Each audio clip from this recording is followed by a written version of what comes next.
Hey yo, c'est Roxane. Ça fait 4 semaines que je n'ai pas posté de vidéo et ça y est, bah voilà, en voilà une quoi.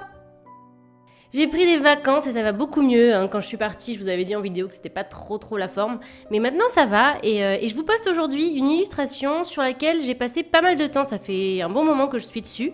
Et du coup, elle a été le sujet d'une évolution. C'est-à-dire que dans le process, j'ai fait pas mal de progrès en fait. Enfin, en tout cas, j'ai avancé et j'ai évolué dans ma façon de procéder petit à petit et donc je l'ai appliqué à chaque fois à ce dessin. C'est pour ça que ça a mis beaucoup de temps en fait pour le terminer. Après, c'est vrai que quand j'ai commencé cette illustration, j'avais décidé que ça allait être un gros truc, ou en tout cas quelque chose de très détaillé sur lequel j'allais passer du temps.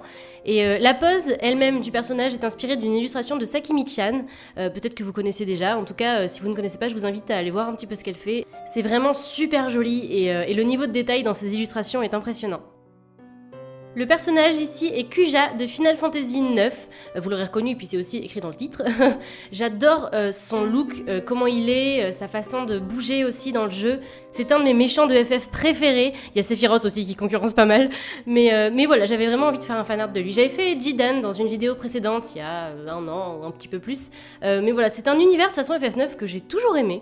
Enfin, ça marche pour l'univers des FF en général. D'ailleurs, dites-moi en commentaire quel est votre Final Fantasy préféré, que ce soit dans les premiers ou dans les plus récents. Ça m'inspirera peut-être d'autres fanarts.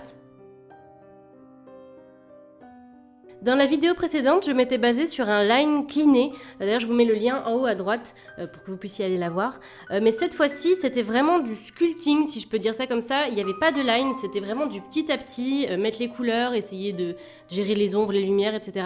Et c'est une autre technique en fait, et j'aime bien faire les deux. Ça ne m'empêche pas des fois de varier, etc. Mais bon, voilà, ça fait. J'aime bien faire les deux en fait, alterner. Dites-moi aussi ce que vous préférez en commentaire, j'avoue que ça m'intéresse. Même si je vous ai déjà demandé ça sur Instagram, parce que j'alterne aussi sur Instagram du coup les différents styles graphiques. Mais bon, voilà, j'aime bien faire un peu les deux en fait. Cette technique-là se rapproche beaucoup de ce que je fais d'habitude, parce que vous savez qu'avant je n'aimais pas du tout faire de line.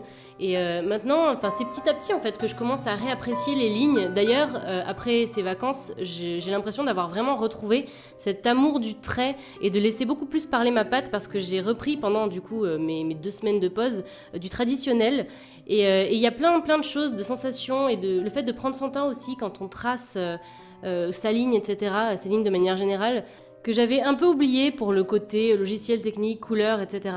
Et voilà, donc je suis contente vraiment d'avoir retrouvé ça. D'ailleurs, vous pouvez le voir à la fin, j'ai fait un truc au niveau de la colo, j'ai fait plein de petites lignes, vous allez voir, c'est quelque chose que je ne faisais pas du tout avant, et c'est quelque chose que j'aime beaucoup faire en traditionnel, et je me suis dit, mais pourquoi je n'essaierais pas de le faire en digital? Peut-être que ça peut apporter quelque chose, que ça peut faire quelque chose de différent. Et voilà, donc j'ai eu envie d'essayer quelque chose de différent à partir de ce que j'avais retrouvé et comme sensation pendant les vacances et comme façon de tracer mes ombres. Enfin voilà. En gros, ça a bien évolué pendant cette pause et je suis vraiment contente parce que c'est un peu un souffle nouveau, si je puis dire, sur ma façon de procéder. Bon, voilà pour cette illustration, j'espère qu'elle vous plaît. Je vais vous laisser regarder la suite du speed paint avec la musique. Et puis je vous dis à la prochaine pour une nouvelle vidéo.